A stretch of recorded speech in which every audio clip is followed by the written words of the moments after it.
Okey, salam sejahtera. Jadi pada kali ini kita akan membincangkan tentang topik 1.4 kekenyalan. Okey, kita lihat nota yang pertama ni dalam buku teks. Okey, kekenyalan seorang lelaki menarik tali elastik semasa melakukan senaman regangan.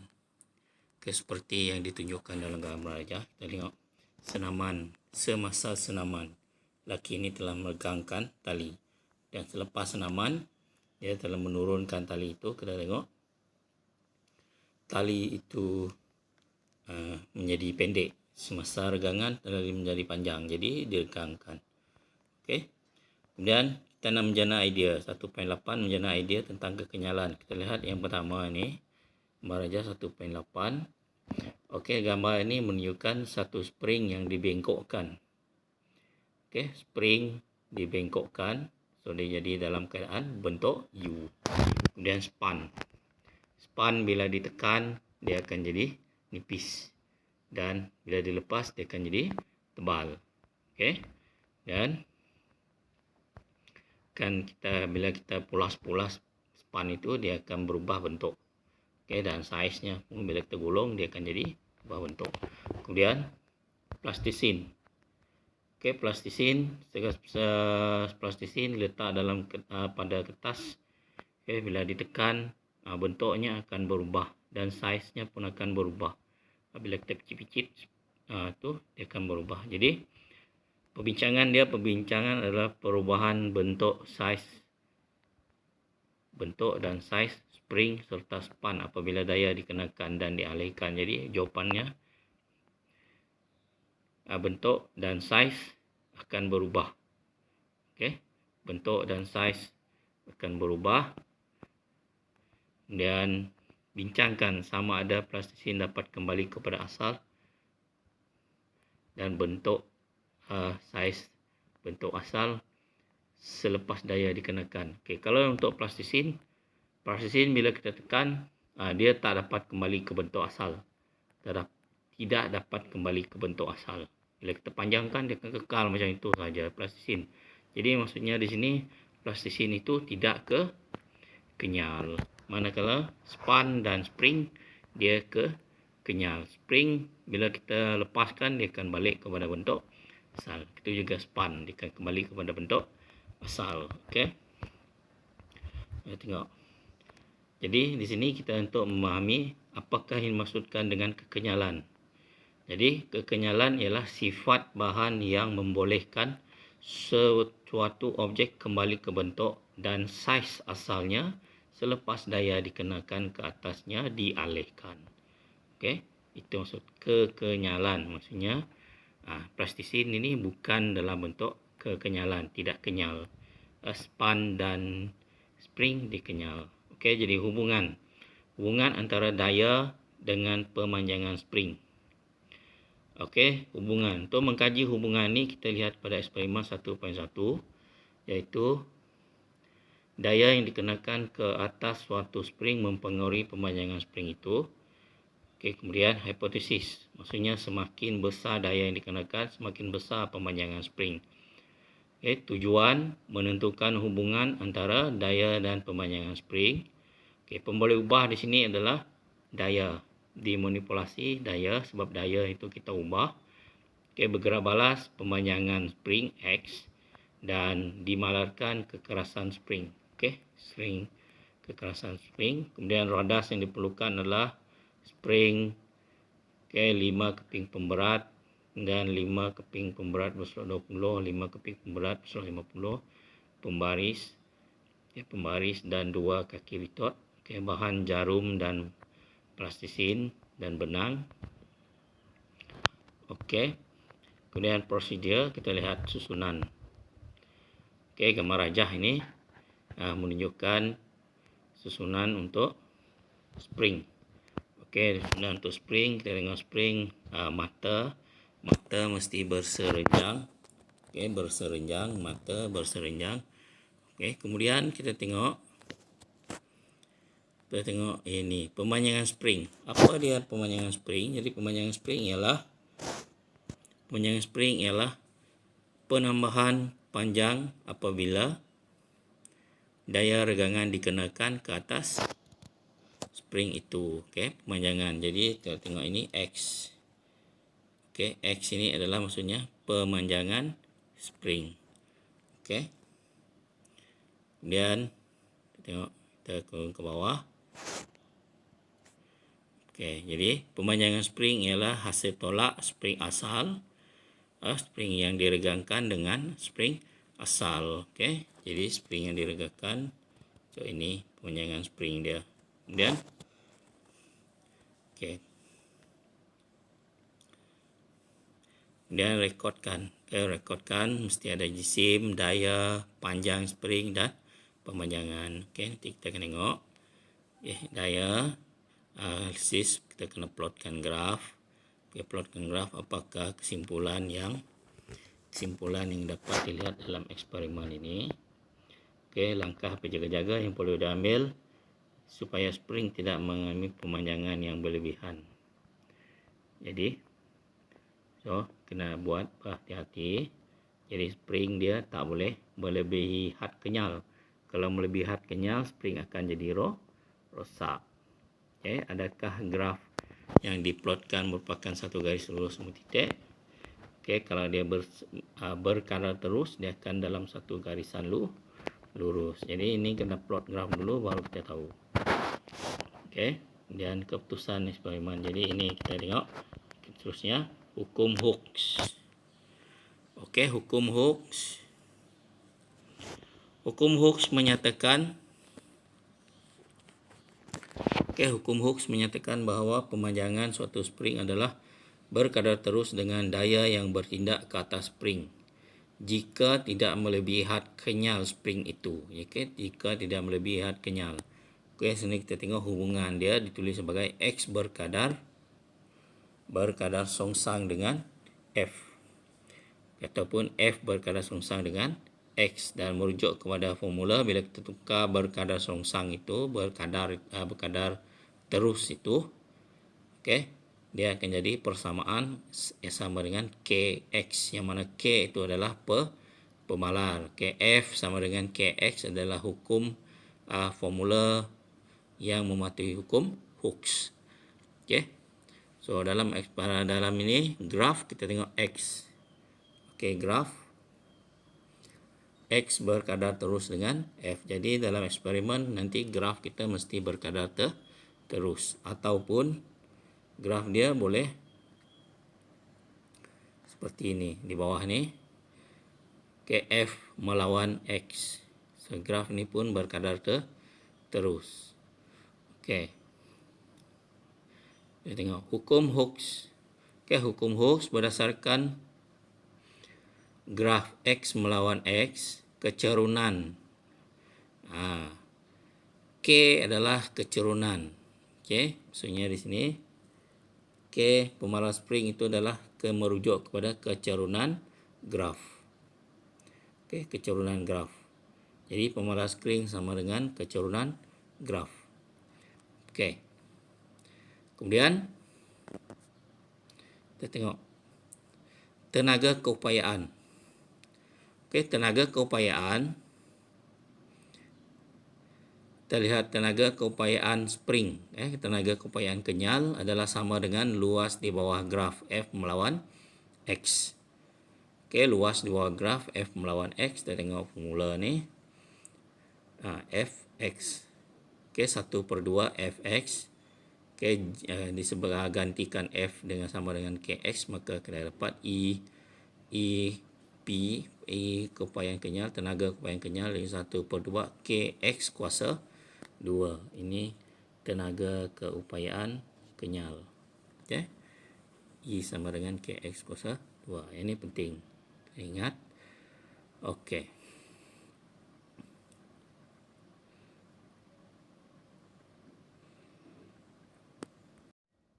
Okey, seterusnya kita nak menentukan nilai pemalar spring. Okey, nilai pemalar spring dipengaruhi oleh bahan spring, panjang diameter spring dan ketebalan dawai.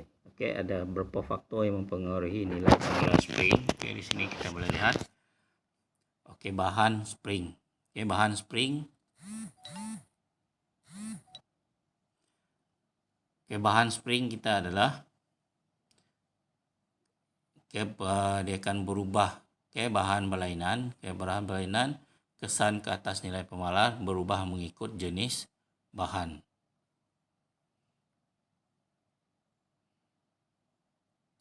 Kemudian panjang spring. Panjang spring. Bila spring lebih pendek, kesan kepada pemalarnya akan jadi lebih tinggi. Bila spring panjang, pemalarnya akan jadi rendah. Diameter. Bila diameter kecil, pemalarnya tinggi. Dan bila diameter besar, pemalarnya rendah. Dan ketebalan, bila dawai dia diameter dawai kecil, dia akan rendah. Jadi bila diameter besar, dia akan lebih tinggi. Tinggi itu maksudnya dia kurang kenyal. Pemalar tinggi. Jika pemalar itu tinggi, maksudnya spring itu kurang kenyal. Menyelesaikan masalah melibatkan daya dan pemanjangan spring. Di sini kita tengok susunan spring serupa secara selari. Dalam tu kita tulis pemanjangan spring, sistem spring. Kalau satu spring pemanjangannya adalah X.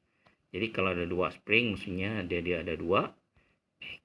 Ini sudah. Jadi dia tambah saja pemanjangan tu jadi 2X. Kalau selari, kalau disusun secara selari, pemanjangannya akan dikongsi.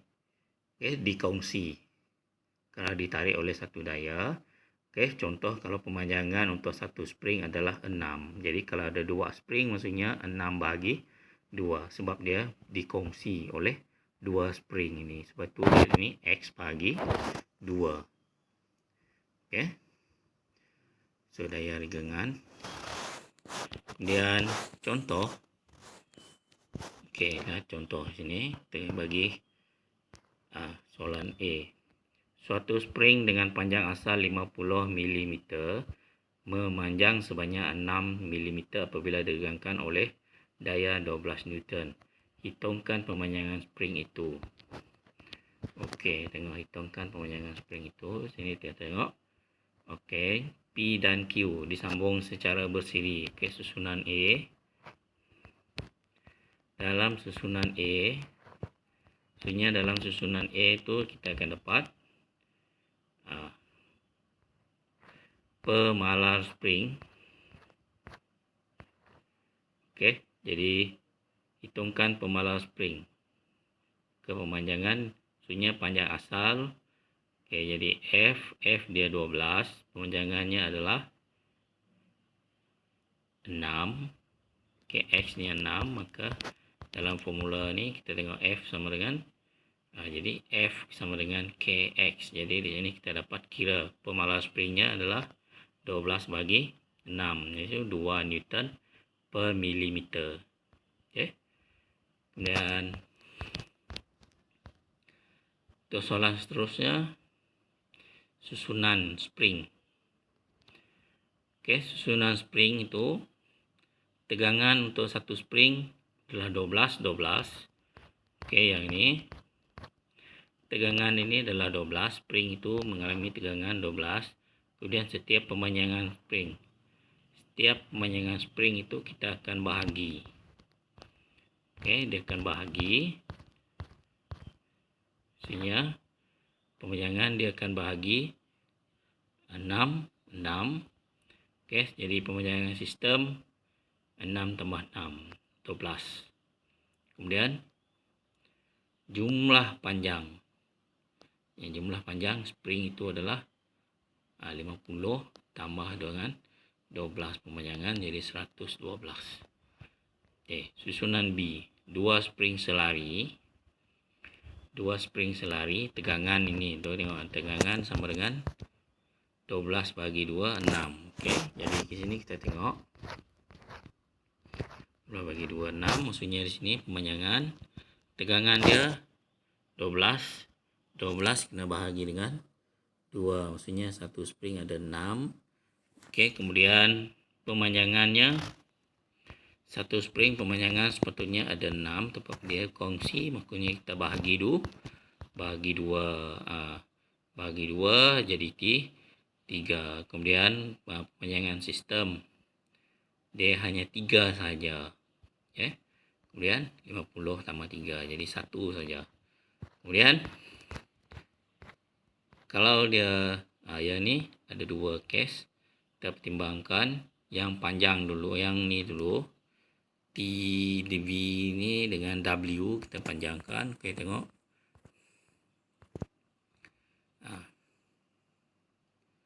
Dia bahagi 3 ni, bahagi 3, 12 bahagi 3, 12 bahagi 3 bahagi 3. Yang ini W dia 12 saja. Kemudian ni bahagi 3 lah. 6 bahagi 3 2. So, pemanjangannya 2, ni 6. Jadi pemanjangan 8 dan jumlah panjang spring adalah 108. Okey. Dan formatif 1.4. Okey. Untuk diselesaikan soalan ni, soalan 1, 2 dan 3. Okey, rujuk pada modul. Soalan pada muka surat 32.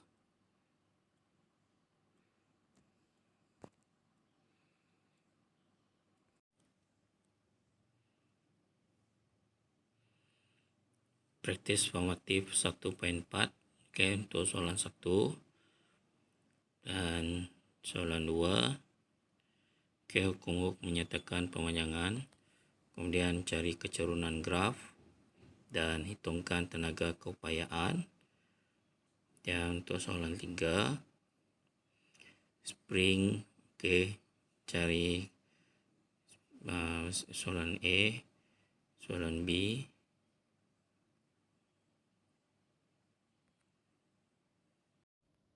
Okey, untuk modul kita, jadi ini adalah modul. Jadi apakah maksud kekenyalan? Okey, jadi boleh dapatkan dalam buku teks.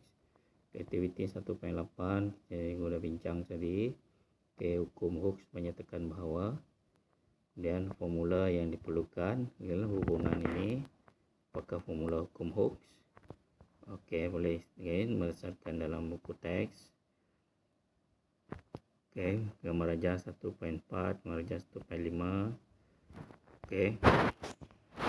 Kemudian rajah 1.6 menunjukkan formula untuk menerbitkan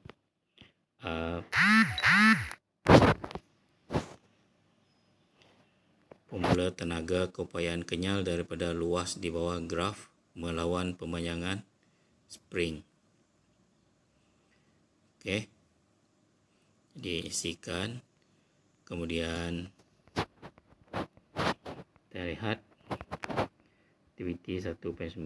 Okey, ini aktiviti mencari, menganalisis dan menilai pemalas spring, menentukan pemalas spring dan tenaga keupayaan kenyal. Okey, mencari kecerunan dan hitungkan tenaga keupayaan daripada kecerunan. Okey, seterusnya soalan 2. Okey, kira dulu. Kita akan boleh bandingkan. Okey, bandingkan kekerasan. Maksudnya semakin tinggi nilai kecerunan, maksudnya spring itu semakin kurang kenyal. Kurang kenyal, semakin keras. Okay, semakin tinggi kecerunan, spring itu semakin keras. Okay. Kemudian faktor yang mempengaruhi nilai spring, jadi isi berdasarkan buku teks. Ini. Kemudian masalah yang melibatkan spring. Oke, ini soalan. Oke, boleh soalan 1, soalan 2. Kirakan. Oke, soalan 3. Oke, kirakan. Dalam bahasa mereka kan ada contoh dalam teks. Oke, seterusnya.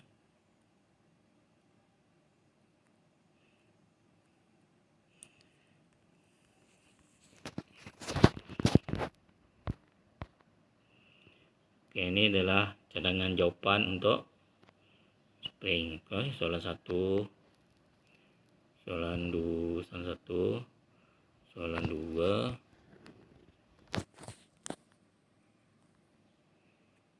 Okay. Nah, contoh soalan 1, soalan 2 dan soalan 3. Okay. Jadi cuba buat dan cuba selesaikan. Ada masalah nanti kita bincanglah. Okay, ini untuk jawapan soalan 6.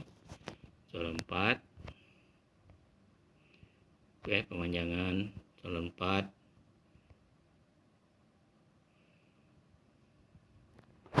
Ini cuba dulu. Ini informatif. Informatif dah. Okay, itu saja. Jadi siapkan isi modul kita. Sekian, terima kasih.